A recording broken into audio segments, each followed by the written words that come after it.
when this came along, I really felt like no one else can direct this. I am the person to do that. I felt it in my bones. I felt it. He could tell you in the presentation, it was like undeniable of like, I'm doing this. I think they were just scared to not give me the job.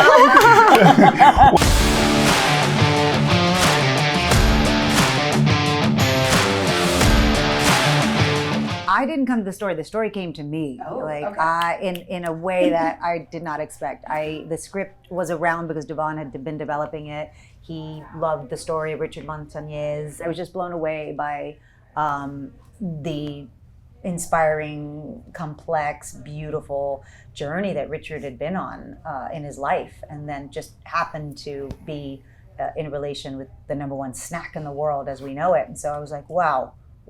There's something to be mined here, and I love stories that make you feel good, and so this film, when you leave the theater, you feel so good. Yeah. When this came along, I really felt like no one else can direct this. I am the person to do that. I felt it in my bones. I felt it. He could tell you in the presentation, it was like undeniable of like, I'm doing this. I think they were just scared to not give me the job. Whoever the right director is, they're just going to show up.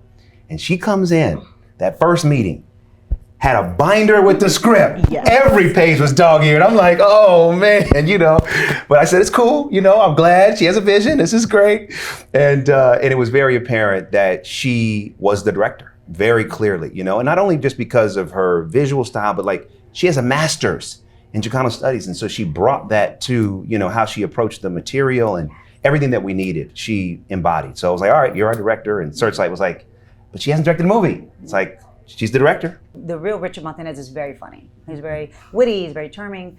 But he was a cholo, he was a gangbanger. So like there's that like right underneath, like there's a little danger right underneath. Your first audition scenes were the factory stuff. I wanna see what happens with Judy, because that's where the heart of the movie is really a love story. Yeah. And Jesse was hands down the only guy who had all those gears. He had all these gears, and he's like, you want funny? You want a tear? You want me to beat somebody up? Like, what do you want? What do you want? And he was undeniable. As soon as I read the script, I knew it was mine. Mm-hmm. I just had to put in the work, and it's kind of a joke, but I let these guys catch up. Yeah, Love that. Listen, I've been doing this for 20 years, but every day it feels like the first time. Mm-hmm. And Jesse and I had met ahead of time and had worked on scenes, and I just was like, all right, dear God, I was listening to Kirk Franklin just for me. If this is mine, then it's gonna come to fruition. But if not, I'm like, but I know it's mine. She's brilliant. She is so specific. I have to say this because I'm sitting here. No.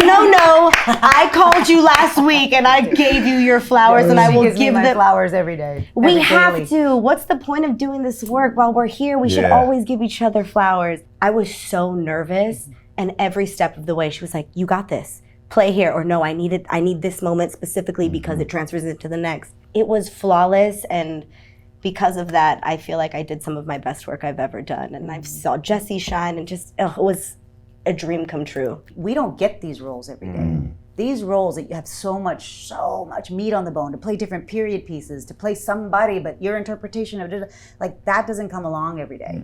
And so like the pressure that they had to go like, oh shit, like we get one bite at the apple.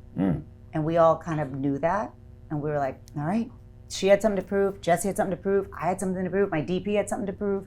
So we all kind of was like, let's do it. There's no better position to be in.